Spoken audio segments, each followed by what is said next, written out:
to Outrageous Stories with the Angry Ninja, and ever so often, a special guest.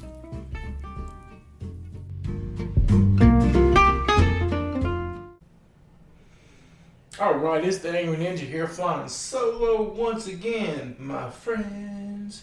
Gonna have another story, 'cause it's outrageous stories. Alright, I won't say anymore. You aren't here for the stories, you aren't here for the singing, and I get that, because my singing is, well, less than desirable. Sucks. So, outrageous story. Talk about the second time I dislocated my left knee. Because the first time I dislocated my left knee wasn't that exciting of a story. I was at a wrestling camp, Olympic style wrestling. I hate calling pro wrestling fake because it's not fake. Those guys do amazing things. They just know the outcome. And they're working together to put on a good show and do those, we'll call them stunts, but highly dangerous, highly painful stunts. Even when they're successful, they hurt. I did Olympic style wrestling. And the first time I dislocated my left knee, I was going for a throw that I'd never done before, and my knee popped out. It wasn't awesome, but it was at a college, even though I was a high school student, because it was a wrestling camp that I paid a lot of money to be there. And they had professional trainers and all that kind of good stuff, and the trainers came over and told me a funny story, distracted me for a little bit, and grabbed my ankle and pulled and pushed and popped my knee back in place right there on the mat. And still go to the hospital, get x-rays, make sure everything was okay. But again, not a super exciting story. Just, oh, my knee popped out. Let's get this back in place. Now, the second time my knee dislocated, wow. So, we discussed the first time I was in this nice college with all the amenities and full training staff, right? The second time I dislocated my knee, I was in some high school on the outer edge of nowhere, not next to nothing. Pretty sure there was a gravel road going to the high school. Like, I lived out in the country, but this place was, there was banjos playing in the background before the match. It was scary. And the dislocation was pretty standard, nothing major. Guy was in down position, I was on top, he was sort of sitting out trying to circle around, and I was following, and my toe caught just right to torque my knee, and bam, knee dislocates. I fall over and scream a whole lot, and I look at coach, say, "Coach, my knee's out, don't let him touch me." And so I'm laying there. Now that's bad enough. So my knee's out, I'm laying on the wrestling mat, and now at this point I want you to understand I weighed about 260 pounds. It was pretty heavy. And they call an ambulance. And the ambulance comes, and it takes the ambulance like 30 minutes to get there. Because we're out in the middle of nowhere, which is awesome. So I'm sitting there in the massive amounts of pain because my knee's dislocated for like 30 minutes. So yeah, that sucked. So the ambulance gets there, and they're like, "We ain't touching it. That looks horrible." I'm like, "Thanks." So we're going to load you up. And the ambulance driver and the person helping the ambulance driver couldn't pick me up and put me on the ambulance bed. They couldn't get me on the stretcher. They literally had to get all the wrestlers, not all, 3 or 4 of them, to come help put me on the stretcher. Because, like, between the 2 members of the ambulance driver, we're talking maybe 180 pounds soaking wet. One of them weighed like 90 pounds. She couldn't even lift my legs. It was sad. So get me on that. And let me go ahead and tell you, wrestlers, high school wrestlers, aren't the gentle folk. They're just not. That guy just picked me up and dropped me on the thing, which bounced my knee really good. That hurt. So they get me all strapped in. Coach gets on the ambulance with me because my mom's not there because we're just an away match. My mom had to work. They've notified my mother, but again, we're out in the middle of nowhere. We're 4 hours away from our high school. So we get there, going to the hospital. Then mentioned that gravel road. That wasn't a joke. There literally was no way to get me to the hospital but to take me on this gravel road. I don't know if you guys have ever been in the back of an ambulance. Not the best suspension on the planet. a lot of weight on that suspension. Gravel road's not the best. It's got a lot of potholes and stuff and everything. And I like to say the driver didn't hit all the holes and dips on purpose, but she hit a lot. It was not good. My knee literally bounced off the bed at one point. Thought it was going to slide back in place for a second and then slam back down. And yeah, no. Let me top it off. Railroad tracks. I don't know what town this was, but there must have been a Amtrak hub or a delivery hub or something, because there are train tracks everywhere. This is like the crossroads of train tracks. It was ridiculous. So yeah, so there we are. All these train tracks. Awesome. Went over like 4 different sets of train tracks. Not comfy. So we finally get to the hospital. This is where the awesomeness starts.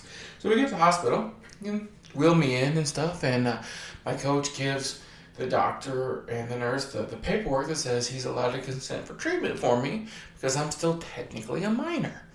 Not technically, I was a minor. I was like 6. No, see, this time I would have been, I was 16. But he has a form that my mother has signed that says he's allowed to authorize treatment for me because he's my coach. And the doctor looks at it and goes, whoa, I got to send up this to legal to get it verified. We're talking, it's like it was like a Friday night at like 9 o'clock at night. There ain't no legal at the hospital. I don't know if you fax it to somebody's house or what. And I'm like, well, can I get something? Some medicine? Something this really hurts. He goes, nope. I'm like, IV, not ibuprofen, not nothing. He goes, no. Can't do anything until we get this approved. I'm like, my mom signed it. I'll say she signed it. Please treat me. No. So we waited there for an hour. An hour before he comes back and goes, okay, legal approved this. I can treat you. I'm like, cool. Now, I want you to keep this in mind. At this point, I've had nothing. No ibuprofen, no aspirin, hasn't started an IV, hasn't done an x-ray, hasn't done a thing. All he knows is my knee's apparently dislocated and it's swollen up to the size of a watermelon because I'm in pain and it's swollen. Okay, so this genius says, okay, we'll go ahead and start an IV and we're going to give you some Demerol.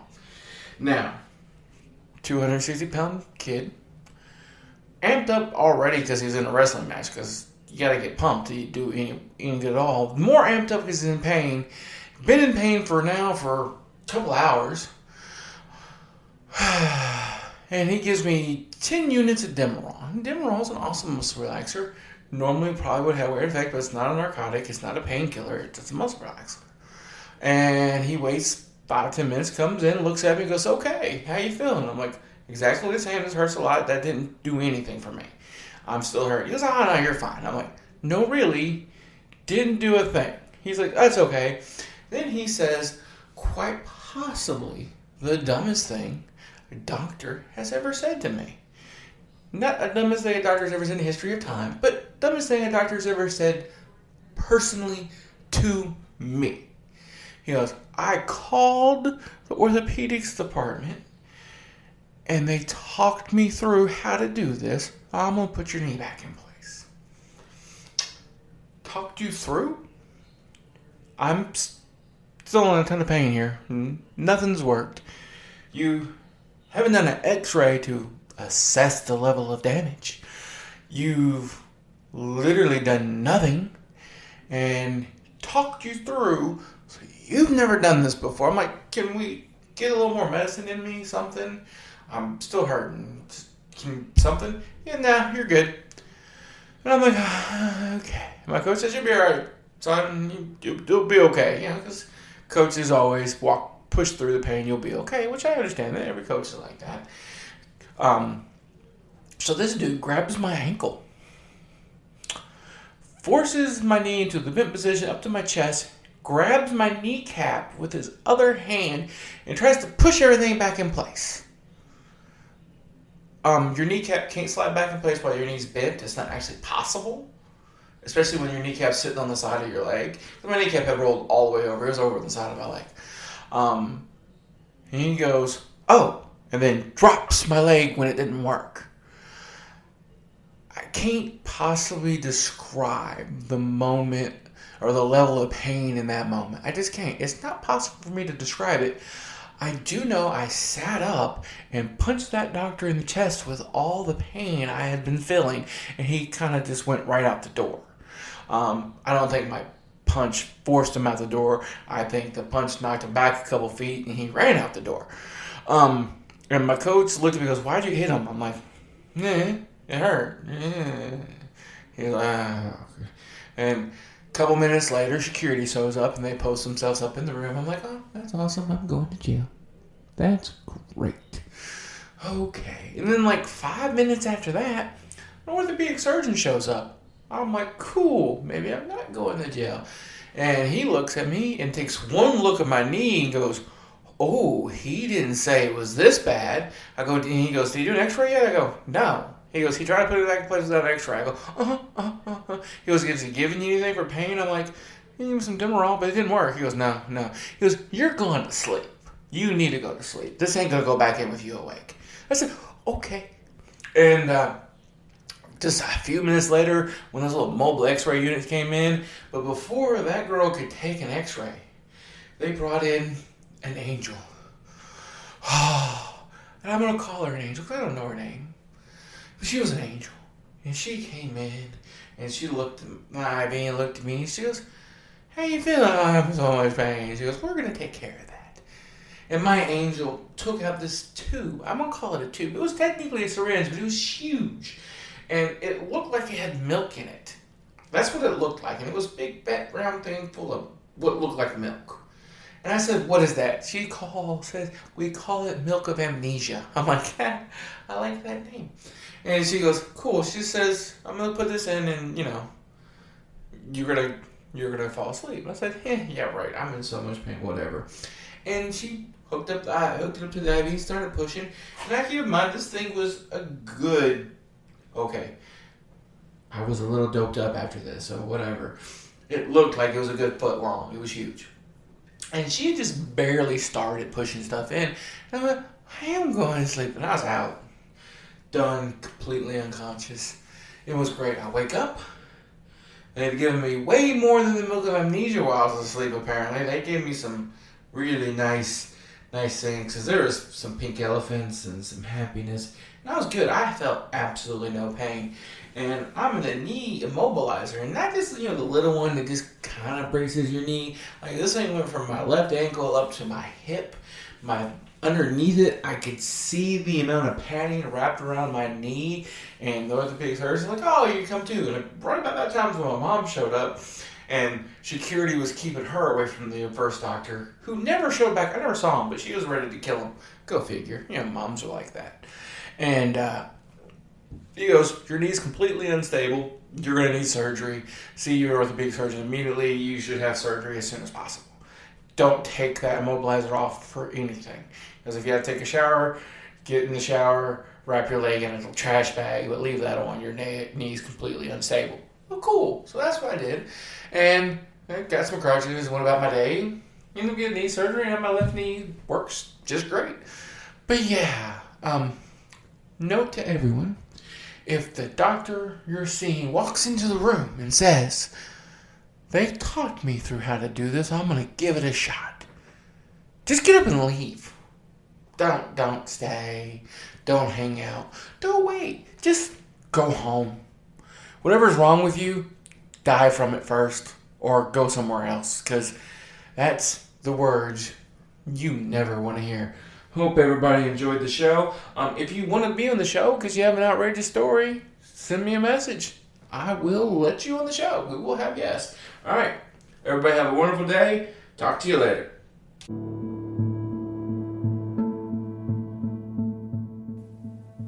All right, guys. I hope you enjoyed the show. It's all part of the Ninja Podcast Network with all the shows featuring Ask the Angry Ninja Show, Not a Kid's Game, presented by the Angry Ninja, which is our D&D podcast, the Ninja News and Politics Show, Sports Talk with the Ninja and J-Mo, and our newest podcast, Outrageous Stories with the Ninja, featuring occasional special guests. Great shows, great stuff. If you want to reach any of us, you can go at asktheangryninja@gmail.com. You can reach us on Twitter, @cman2342. You can get us on Facebook, on the Ask the Angry Ninja Show Facebook page. Any of those places, if you want to support us, we appreciate that. Go to patreon.com/worstjokes. And if you join the high enough tier, you'll get a free gift. And we just appreciate your support and feedback. You guys have a wonderful night, and we'll holler at you later.